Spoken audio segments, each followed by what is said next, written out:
Tata safari की legacy ही रही है ऑफ रोड प्रोवेनेंस की और एडवेंचर ट्रेलिंग की since the generation 1 in 90s। और इसीलिए जब उन्होंने फेसलिफ्ट लाई उसके साथ उन्होंने 4x4 तो इंट्रोड्यूस नहीं किया, ना ही वो ऑल व्हील ड्राइव ला पाए, क्योंकि एक कंज्यूमरशिप के चेंज को देखते हुए उन्हें अफोर्डेबिलिटी और प्रैक्टिकलिटी की टर्म इस गाड़ी को प्लेस करना था। लेकिन उन्होंने अपना थ्रिलिंग एडवेंचर पर्सोना नहीं छोड़ा और इसीलिए उन्होंने लॉन्च की थी एडवेंचर पर्सोना वेरिएंट, जो टॉप एंड वेरिएंट पर इंक्लाइंड थी। लेकिन जैसे उसकी फेसलिफ्ट आई सफारी की, आप देख सकते हैं कोई भी एडवेंचर वेरिएंट नहीं लाया गया था। कंज्यूमर इसे काफ़ी लंबे टाइम से मिस कर रहे थे और अब आपका इंतज़ार ख़त्म कर चुकी है टाटा इस वेरिएंट के साथ, जिसका नाम है एडवेंचर एक्स प्लस। ये ऑब्वियसली आपकी फ्रंट व्हील ड्राइव कार है, लेकिन अभी भी इसमें वो जो फैक्टर है ऑफ रोडिंग का, उसे दिखाने के लिए उन्होंने इस रगेड थीम को यहाँ पर लाया है, जिसमें आपको ऑलमोस्ट 6 अलग कलर टोन्स देखने को मिल जाते हैं। उसमें से एक ये है और ये कार जो है अपने पर्सोना बेस्ड एक्सटीरियर और इंटीरियर थीम को कॉपी करती है। तो इसमें क्या बदल जाता है आपको इस नए वेरिएंट के इंट्रोडक्शन के साथ, आपको बताऊं। इसकी प्राइस स्टार्ट होती है मैनुअल ट्रांसमिशन के साथ, जो 6 स्पीड मैनुअल ट्रांसमिशन है, 19.99 लाख। और अलग अलग जो इसके वेरिएंट्स हैं कलर के अकॉर्डिंग, यानी कि इसका ऑटोमेटिक ट्रांसमिशन जो आपको देखने को मिल जाता है, जो आपको 6 स्पीड DCT ए शिफ्टर ट्रांसमिशन है, उसकी क्या प्राइस है आप अपने स्क्रीन बोर्ड पर देख सकते हैं। अब बात करता हूँ इसके वॉक अराउंड की डिज़ाइन और एस्थेटिक्स के साथ। सबसे पहले आप देखेंगे यहाँ पर आपको जो फ्रंट प्रोफाइल देखने को मिल रहा है, यहाँ पर आपको DRL देखने को मिल जाता है, स्लीक स्ट्राइकिंग DRL, बट ये कनेक्टेड नहीं आता है। तो कुछ फीचर्स यहाँ पर कम किए गए हैं, क्योंकि अब इसे एक बार फिर से वैल्यू फॉर मनी प्रोपोजिशन के लिए लाया गया है रगेड स्टैंड्स के साथ। आप देखेंगे जो फ्रंट ग्रिल है आपको क्रोम गार्निश के साथ देखने को मिलता है, वेंट्रिकुलर ग्रिल है ये, और इसके नीचे आपको एयर वेंट्स दिए गए हैं इंजन कूलिंग के लिए। इंजन की बात कर लूँ, सेम वही ट्रस्टेड आपको 2 लीटर 4 सिलेंडर क्रायोजेट का फिया सोर्स इंजन देखने को मिल जाता है। ये जो इंजन है आपको 168 bhp की पावर और 350 न्यूटन मीटर का टॉर्क निकाल कर देता है। अब आप देखेंगे यहाँ पर आपको बाय प्रोजेक्टर LED हेडलैम्प्स देखने को मिल जाते हैं। नीचे आपको एयर चैनल्स दिए गए हैं एरोडायनेमिक एफिशिएंसी को बढ़ाने के लिए लोअर बम्पर पोजीशन पर।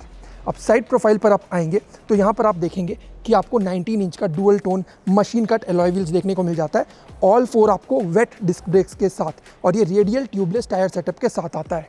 आप देखेंगे इस कार में आपको 360 डिग्री कैमरा भी देखने को मिलता है, जिसका बम्प आपको यहाँ पर ORVM पर देखने को मिल जाएगा। ऊपर के साइड आपको पैनोरामिक सनरूफ दी गई है। जो वाइपर्स हैं ये रेन सेंसिंग आ जाते हैं। इसका मस्कुलर स्टैंड अभी भी कैरियड ऑफ लगता है और पर्टिकुलरली इस कलर के साथ ये बहुत ज़्यादा निखर कर सामने आ रहा है। आप देखेंगे ड्राइवर और को पैसेंजर दोनों साइड आपको रिक्वेस्ट सेंसर्स देखने को मिल जाते हैं। और क्वार्टर ग्लास पैनल इस कार का सबसे इंपॉर्टेंट एक प्रैक्टिकल एलिमेंट रहा है हमेशा से, क्योंकि ये आपको कैबिन को बिल्कुल भी क्लॉस्ट्रोफोबिक फील नहीं होने देता, और वो यहाँ पर भी बरकरार है। आप देखेंगे एक ऑफ रोड प्रोवेनेंस रिलेटेड यहाँ पर डिज़ाइन लैंग्वेज के साथ, जो यहाँ पर extended type of D pillar में आपको इम्प्लांट किया गया है। पीछे का टेल लैंप आपको कनेक्टेड फॉर्मेट में देखने को मिल जाता है। बहुत ही ज़्यादा स्लीक कहेंगे आप, स्पोर्टी स्टैंड्स, दोनों को एट द सेम टाइम ये रिफ्लेक्ट करता हुआ आपको आ जाता है। बट वेलकम और गुड बाय गेस्चर आपको यहाँ पर देखने को नहीं मिल रहा है, क्योंकि ये टॉप एंड वेरिएंट से कुछ कम फीचर्स के साथ आती है। जैसा मैंने कहा, अफोर्डेबिलिटी की तरफ टाटा इस कार को ले जाने की कोशिश कर रही है। आप देखेंगे रियर बम्पर के लोअर पोजीशन पर आपको यहाँ पर रिफ्लेक्टर और रिवर्स लाइट, साथ ही आपको यहाँ पर ब्रेक लाइट भी देखने को मिल जाती है। इस कार में आपको टोटल 4 अल्ट्रासोनिक सेंसर्स देखने को मिल जाते हैं, 2 आगे 2 पीछे, पार्किंग रिलेटेड। और एडास ये रेडार बेस्ड सपोर्ट करती है, कैमरा बेस्ड नहीं। एडास लेवल 2 इसमें आ जाता है ऑटोनोमस क्रूज कंट्रोल के साथ। और कुछ एडास के फीचर्स की बात कर लूँ तो ब्लाइंड स्पॉट डिटेक्शन, ब्लाइंड वे मॉनिटर, और उसके अलावा lane departure warning, lane keep assist, वो सारे भी आपको इसमें देखने को मिल जाएंगे। पीछे का आप स्पॉइलर देखेंगे, बहुत ही प्रोपोर्शनेटली यहाँ पर फिक्स किया गया है स्पॉइलर लैंप के साथ, और यहाँ पर डीफॉगर, वाइपर और रेन सेंसिंग वाइपर देखने को मिल जाता है। फ्रंट की तरह यहाँ पर भी ब्लैक आपको बेल्ट लाइन देखने को मिल जाती है, जो कनेक्ट करती है इसके टेल लैंप को। आप देखेंगे इसका जो बूट है वो आपको 420 लीटर्स का थर्ड रो के साथ मिलता है। थर्ड रो आप गिरा दें तो 750 to 800 लीटर्स का बूट स्पेस आपको देखने को मिल जाता है। इस कार के साथ आपको कैप्टन चेयर्स ऑफर नहीं किए जा रहे हैं, यानी ये सिर्फ 7 सीटर ऑप्शन के साथ आएगी। यानी पीछे आपको ना वेंटिलेशन देखने को मिलेगा, ना ही इलेक्ट्रॉनिक एडजस्टमेंट, ये आपको बेंच सीटिंग के साथ आती है। अब चलते हैं इसके इंटीरियर्स की तरफ और आपको बताता हूँ कुछ और बातें। टाटा सफारी एडवेंचर सीरीज सिर्फ एक्स प्लस ट्रिम के साथ आती है। एक्स यहाँ पर ऑफर नहीं किया जा रहा है और जैसा मैंने कहा था एक्सटीरियर थीम को मैच करते हुए इंटीरियर पर्सोना को फॉलो किया गया है। आप देखेंगे फॉक्स लेदरेट अपहोल्स्ट्री का यूज़ किया गया। डैशबोर्ड पर आप देखेंगे ब्लैक फिनिश, यहाँ पर ग्लॉसी ब्लैक प्लास्टिक आपको देखने को मिल जाता है। सॉफ्ट टच लेदरेट मटेरियल का भी यूज़ किया गया है। HVAC पैनल आपको डुअल जोन क्लाइमेट कंट्रोल के साथ आ जाता है, फिजिकल कंट्रोल्स के साथ, और ये ग्लास फिनिश में आता है। यहाँ पर टच स्क्रीन इंफोटेनमेंट जो है आपको एक हायर सेगमेंट ऑफ सफारी के कंपैरिजन में छोटी रखी गई है 10.25 इंच की, पर मोस्ट ऑफ द फीचर्स इसमें सारे आपको देखने को मिल जाएंगे। Wireless Android auto, Apple CarPlay, media controls और नेविगेशन के साथ। उसके अलावा इसमें 13 JBL मोड सपोर्ट होते हैं जो इसके 9 स्पीकर JBL सिस्टम से कैलिब्रेटेड आते हैं। आप देखेंगे यहाँ पर जो ग्लाउड बॉक्स है ये आपको कूल्ड और illuminated at the same time देखने को मिल जाएगा। यहाँ पर आपको ऑटो डिमिंग IRVM देखने को नहीं मिल रही है एक टॉप एंड वेरिएंट की तरह। और आप यहाँ पर आ जाएं ड्राइवर के इंफोटेनमेंट के अलावा इंस्ट्रूमेंट क्लस्टर पर, तो यहाँ पर जो इंस्ट्रूमेंट क्लस्टर है ये भी 10.25 इंच का है। इसमें आपको ड्राइवर डोर एजार्ड, TPMS और उसके अलावा मीडिया कंट्रोल्स के साथ साथ नेविगेशन भी सपोर्ट होता दिखेगा मल्टीपल विजेट्स के साथ। इस कार में आपको पैडल शिफ्टर्स भी देखने को मिल जाता है। 4 स्पोक स्टीयरिंग व्हील है ये, इलेक्ट्रॉनिक स्टीयरिंग व्हील, और ये 2 तरह से एडजस्ट हो सकती है आपको, टिल्ट एंड टेलीस्कोपिक दोनों ही। आप देखेंगे यहाँ पर आपको एक ग्लास पैनल देखने को मिल रहा है, तो ये डिजिटल और फिजिकल दोनों का एक मिक्सचर है। क्रूज़ कंट्रोल का बटन आपको यहाँ पर देखने को मिल रहा है और बाकी सारे कंट्रोल्स भी मीडिया कंट्रोल्स आपको इस कार में यहाँ पर प्लेस किए गए हैं। जो ड्राइवर की सीट है ये आपको 6 वे एडजस्टेबल आती है इलेक्ट्रॉनिकली और ये मेमोरी फंक्शन के साथ आती है। वहीं को पैसेंजर की सीट जो है ये आपको 4 वे एडजस्टेबल आ जाती है इलेक्ट्रॉनिकली, पर मेमोरी फंक्शन नहीं दिया गया है। यहाँ पर आप देखेंगे जो आर्मरेस्ट है वो बहुत ही ज़्यादा अच्छे क्वालिटी के मटेरियल का यहाँ पर देखने को लग जाता है। यहाँ पर आपको मल्टी टेरेन रिस्पॉन्स सिस्टम देखने को मिल जाता है 3 मोड्स के साथ, wet, sport and off road. और यहाँ पर आपको जैसा मैंने बाहर बताया था 6 speed DCT A shifter transmission देखने को मिल जा रहा है। वायरलेस चार्जिंग पैड भी दी गई है और A टाइप और C टाइप का सपोर्ट भी दिया गया है चार्जिंग के लिए। और बॉटल होल्डर्स भी यहाँ पर देखने को मिल रहे हैं electronic parking brake with auto hold function के साथ। अब चलते हैं पीछे के केबिन में और बताता हूँ कुछ और बातें। Tata safari adventure x plus के इनग्रेस की बात करूं तो आप देखेंगे बहुत ही कंफर्टेबल है ये। और आप देखेंगे ड्राइवर पोजीशन के अकॉर्डिंग मैंने अपने फ्रंट सीट को एडजस्ट कर लिया है। मुझे ठीक ठाक लेग रूम देखने को मिल रहा है। थोड़ा और आगे मैं अच्छे से शिफ्ट करूंगा तो मुझे अच्छा खासा लेग रूम देखने को मिलेगा। हेडरूम की भी कोई कमी नहीं है, शोल्डर रूम भी बहुत ज़्यादा है। आप देख सकते हैं मेरे साइज़ के 3 लोग यहाँ आराम से बैठ सकते हैं। अब यहाँ पर एक टॉप एंड वेरिएंट के कंपैरिजन में आपको आर्मरेस्ट देखने को नहीं मिल रहा है, ये मुझे मिस आउट लग रहा है। और ये सिर्फ 7 सीटर वेरिएंट के साथ आती है जैसा मैंने आपको बताया था।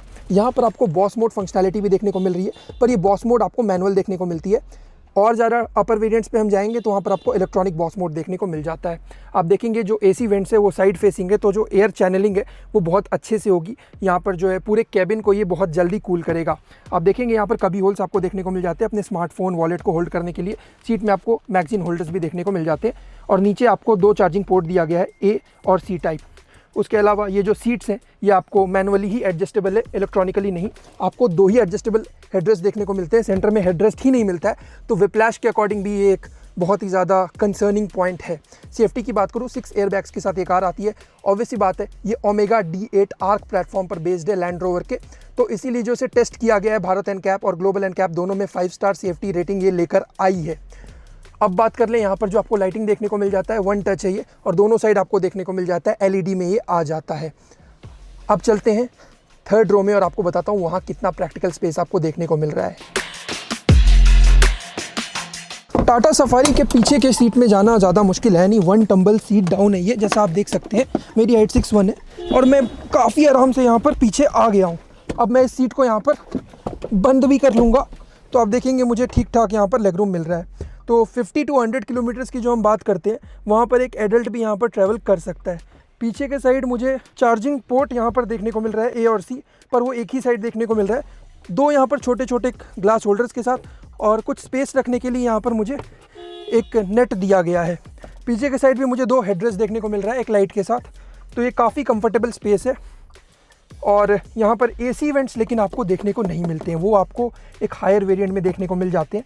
मुझे लगता है यहाँ पर एक AC वेंट होना चाहिए था पर वो नहीं मिलता है अनफॉर्चुनेटली, बट फिर भी ये सीट काफ़ी ज़्यादा प्रैक्टिकल है इन इट्स ओन सेगमेंट से हम मोस्टली कंपेयर करें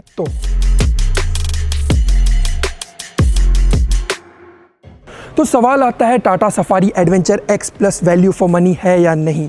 कई फीचर्स जो टॉप एंड वेरिएंट से इसमें हटाए गए हैं, लेकिन उन सारे फीचर्स का यहाँ पर कॉम्बिनेशन दिया गया है जो मोस्टली टाटा सफारी के टॉप एंड वेरिएंट में आते हैं और जो कस्टमर्स की प्रेफरेंस रही हैं।